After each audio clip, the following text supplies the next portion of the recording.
Magandang araw mga kaibigan. Bigyan natin ng reaksyon itong post ng It's Paulo. Tungkol ito sa pagbatikos ni Senator Ping Lacson kay Senator Bato. So, it's PM Ayer versus PM Ayer, no? Class 71 Lacson, Class 86 Senator Bato. Battle of PM Ayer's Battle of PNP Chiefs. Okay. Ito. Senator Ping Lacson is slammed. Binatikos, slammed. Bato de la Rosa for disregarding legal proceedings by moving to dismiss the impeachment case prematurely. Okay, so ito po ang pahayag ni Senator Ping Lacson. I cannot imagine a judge presiding over a case being the one to move to dismiss it. Isn't it funny to hear a judge moving to dismiss a case he himself is trying? You are sitting as senator judge, but you already have prejudgment. You haven't seen the evidence yet, but you already form a judgment and move to dismiss the case. So, yun po. So, ito ang masasabi ko. Ako, I have so much high respect sa kanilang dalawa dahil parehas na PNP chief who serve well. Saludo ako sa performance ni General Lacson when he was PNP chief. Sayang, hindi lang siya nagtagal na PNP chief.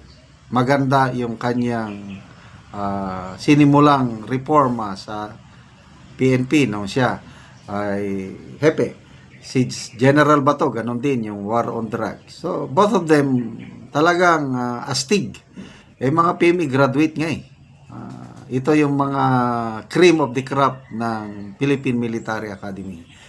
As senators, ganun din. Both of them are good senators. To me, nung May 12 election, nung hindi pa nila inimpeach si BP Sara, hindi pa nila kinidnap si PRRD, gusto kong botohan si Ping Lacson. Kasi believe ako yung kanyang advocacy sa budget, yung walang insertion, walang pork barrel, and so on. Believe ako. Talagang, hindi naman siya santo, hindi siya perfecto, but I still believe on his advocacy of good governance. Okay? So, pagdating na ngayon dito sa impeachment case, I had to side. To me, tama lang yung ginawa ni Senator Bato.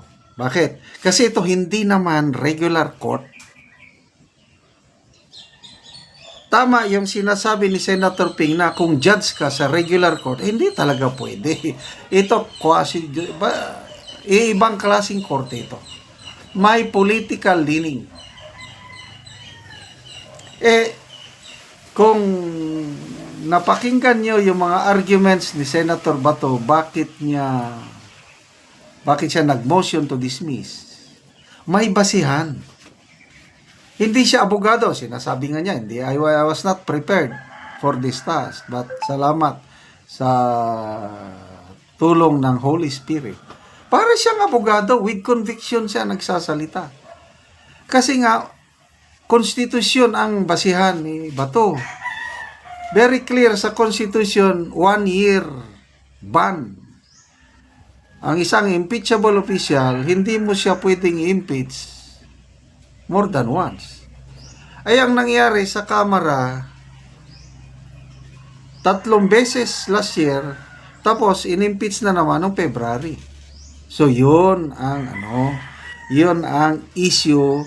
Kaya nga nag-decide ang korte, kung mali pa si Bato, sana natalo yung motion niya. So yung motion niya, inamend lang ni Senator Alan Peter Cayetano na hindi yung outright dismissal, but ibalik ang articles of impeachment sa para masagot nila o para maayos ng prosecutor yung kine-question ni Senator Bato. Ano yung kine-question niya? Yung binayolate nila yung 1-year ban na impeachment na nakalagay sa Constitution. So, kung mali itong ginawa ni Senator Bato, sana natalo yung motion nilang dalawa ni Senator Alan Peter Cayetano. Bakit sila nanalo? Sabi nga ni Senator Pimentel na nagulat daw siya. Akala niya, nung balitaktakan na ng argumento, Bartap Natcher versus police officer, akala ni Senator Pimentel na nakikinig, maniniwala sa kanya ang kapwa niya Senator Judges. Nung nagbutuhan na, nagulat ako, sabi ni Senator Pimentel, na ang daming bumoto pabor sa motion ni Senator Bato amended by Senator Alan Peter Cayetano. Nagsalita si ex-Supreme Court Justice Ascuna. To me, it's not unconstitutional. Pwede yun, allowable yung i-remand. It's a mechanism to correct the defects para mag-crossover ang impeachment trial from 19th to 20th Congress. Pwede yun. Ex-Supreme Court Justice na ang nagsasabi. Sige, kanya-kanyang pananaw. So, between Senator Bato and Senator Lacson, I'm sorry, mas believe ako, dito ngayon, pagdating sa usapin sa nangyari sa impeachment, mas saludo ako kay Senator Bato. Kaya tawag na sa kanya, Batorni. Na may nabasa akong post ni General De Leon, class 82. Batorni, pwede nang mag-establish ng law office. Anong pangalan? Batorni Law Office and Aggregates. Anong aggregates? Bato nga. Anyway, that's part of our democratic na kanya-kanya tayong pahayag. Okay. So salamat sa inyong pagsubaybay mga kaibigan sa ating channel. Nakakatulong kayo ng malaki sa tribong Talandig ng Bukidnon. Ang sweldo natin sa channel na ito is pantulong sa tribo. Namimigay tayo ng libreng yero at pako para makapagpatayo ng bagong bahay yung Talandig na walang bahay or ma-repair yung mga sira-sira nilang bahay. Panoorin nyo ang video na ito. Karon mauna ni ang atop ni Angkol sa natagaan na mo og yero.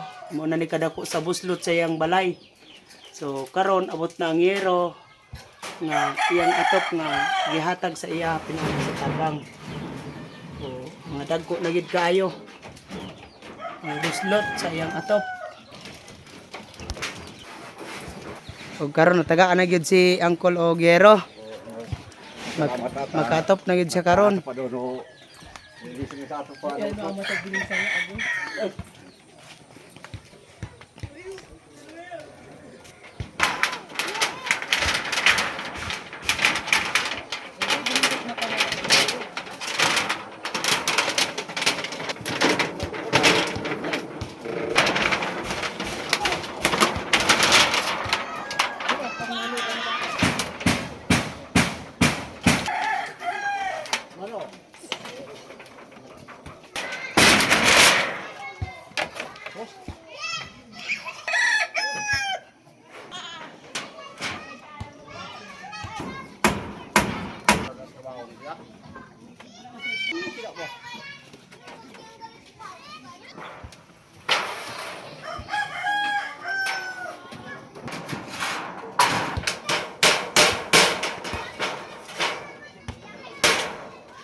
O karon humanagid si ante o katop sa ilang balay. So, ante unsa imong ikasulti ante nga karon maayo na ang inyong atop. Salamat gyud sa Ginoo nga dili na gid mi ulanan. Oo. Naibhaw ko dayon. Una-una salamat sa Ginoo sa ang tan-aw sa video sa YouTube nga nagtabang sa nga magpadayon ni nga tabang kay daghan pa nga nginahanglan. Oh, sige ante, salamat.